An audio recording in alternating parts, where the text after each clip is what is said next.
Hi everyone, welcome to GK hub. ఏదైనా ఒక స్టాక్లో ఇన్వెస్ట్మెంట్ చేయాలనుకుంటే ఖచ్చితంగా సపోర్ట్ అండ్ రెసిస్టెన్స్ గురించి తెలుసుకోవాలి. సో ఈరోజు రెసిస్టెన్స్ని ఏ విధంగా చాలా ఈజీగా ఫైండ్ అవుట్ చేయాలో మనం తెలుసుకుందాం. ప్రజెంట్ మీరు ఇక్కడ గమనిస్తున్నది బాలకృష్ణ ఇండస్ట్రీస్ లిమిటెడ్ అండి. సో ఇప్పుడు ఈ చార్ట్లో మీరు గమనించినట్లయితే ఫస్ట్గా మనం హైస్ ఎక్కడ ఉన్నాయో ఒకసారి యారో మార్క్స్ వేసి ఇండికేట్ చేద్దామండి. చూడండి, ఇప్పుడు ఇది ఒక హై, అంతే కదండి, పాయింట్ నెంబర్ 1. నెక్స్ట్ హై ఎక్కడ ఉందండి, ఇది ఒక హై, ఓకేనండి. ఓకే, నెక్స్ట్ సేమ్ సిమిలర్గా ఇది హై ఎక్కడ ఉంది, ఇక్కడ గమనించండి, ఇక్కడ ఒక హై ఉంది. ఓకే అండి. సో ఇప్పుడు ఈ చార్ట్లో మనం ఏం చేస్తున్నామంటే ఇలా హైస్ ఎక్కడెక్కడైతే ఉన్నాయో ఈ హైస్ ఇండికేట్ చేస్తూ ఒక లైన్ అప్లై చేద్దాం. సో ఈ హైస్కి అంతా ఒక లైన్ అప్లై చేస్తున్నాం. సో ఆటోమేటిక్ ఇప్పుడు ఏమవుతుందండి, ఇది మల్టిపుల్ టైమ్స్ అక్కడి నుంచి డౌన్ సైడ్కి ఫాల్ అయింది. ఏమైందండి, మల్టిపుల్ టైమ్స్ యొక్క హై నుంచి ఇలా డౌన్ సైడ్కి ఫాల్ అయింది. సో దానివల్ల దీన్ని రెసిస్టెన్సీ అన్నాము, దీన్ని రెసిస్టెన్సీ అంటున్నాం. అలాగే సపోర్ట్ ఎక్కడ ఉందో ఒకసారి గమనిద్దామండి. ఇప్పుడు మీరు చూడండి, ఇక్కడ రీసెంట్గా రీసెంట్గా ఇక్కడ జరుగుతున్న విషయాన్ని మీరు గమనిస్తే ఇక్కడ ఒక లో ఉంది కదండి. అగైన్ ఇక్కడ ఇంకొకసారి లో వచ్చి అప్ సైడ్కి మూవ్ అయింది. ప్రజెంట్ ఇక్కడ మార్కెట్ నడుస్తుంది, ఇది బాలకృష్ణ. ఓకే, రైట్ అండి. దీని తర్వాత ఇంకా ఎక్కడైనా లో ఉందా అంటే ఇక్కడ ఉంది లో. సో ఓకే, ఈ లోకి మనము గ్రీన్ కలర్ లైన్ అప్లై చేద్దాము. సో ఇక్కడ ఉన్న లోస్ కూడా ఒక గ్రీన్ కలర్ లైన్ అప్లై చేద్దాం. సో ఇప్పుడు మీకు ఏమర్థమవుతుందంటే క్లారిటీగా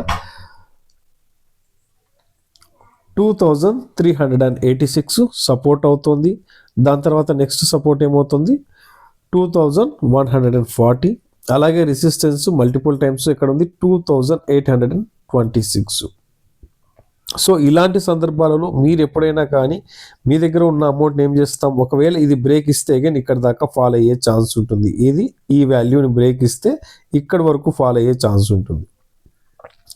సో అలాంటప్పుడు ఎవరైనా కానీ ఇన్వెస్ట్మెంట్ చేయాలనుకుంటే మీ దగ్గర ఫర్ ఎగ్జాంపుల్ ఒక 50,000 ఉందనుకుంటే 25,000 ఆ ప్రైస్లో మనము ఇన్వెస్ట్ చేస్తాం. ఎక్కడండి, 2,386 రూపాయల దగ్గర. ఒకవేళ అక్కడి నుంచి మార్కెట్ అగైన్ డౌన్ సైడ్కి ఫాల్ అయితే 2,140 2140 దగ్గర అగైన్ మనం ఏం చేస్తాము, యావరేజ్ చేస్తాము. ఈ మిడిల్లో ఎక్కడంటే అక్కడ మనము యావరేజ్ అనేది చేయకూడదు. చేస్తే ఏమవుతుందంటే ఆటోమేటిక్ ఇంకా ఫాల్ అనేది కంటిన్యూ ఉంది కాబట్టి మీరు యావరేజ్ చేసినా కానీ ఎటువంటి ప్రయోజనం ఉండదండి. ఇంకా మార్కెట్ అక్కడి నుంచి ఫాల్ అయ్యే ఛాన్స్ ఉంటుంది, లేదా ఆ స్టాక్ అనేది ఫాల్ అయ్యే ఛాన్స్ ఉంటుంది. ఒకవేళ అప్ సైడ్కి మూవ్ అవుతున్నట్లు కన్ఫర్మేషన్ అయితే 1 or 2 candles bull candles form అయ్యి సస్టైన్ అవుతున్నాయి అనిపిస్తే అక్కడి నుంచి మళ్ళీ అగైన్ యావరేజ్ చేసుకొని అప్ సైడ్ మూవ్మెంట్ అయితే చూడొచ్చండి. ఓకే ఫ్రెండ్స్, ఇప్పుడు ఇక్కడ సపోర్ట్ అండ్ రెసిస్టెన్స్ని ఫైండ్ అవుట్ చేసాము. దాని ద్వారా ఒకవేళ ఇక్కడ పొజిషన్ తీసుకుంటే ప్రాఫిట్ ఆల్మోస్ట్ ఇంచుమించు 400 to 450 పాయింట్స్ అప్ సైడ్కి మూవ్ ఉంది. లేదు, రిస్క్ చూసుకున్నట్లయితే ఆల్మోస్ట్ దానికన్నా తక్కువగా ఉందన్నమాట. సో రిస్క్ అనేది తక్కువగాను రివార్డ్ అనేది ఎక్కువగా ఉందని మీకు అర్థమవుతుంది. సో ఎప్పుడైనా కానీ ఒక సపోర్ట్ అండ్ రెసిస్టెన్స్ని ఫైండ్ అవుట్ చేసిన తర్వాతనే మనం ఏం చేస్తామండి, ఇన్వెస్ట్మెంట్ అనేది చేస్తుంటాం.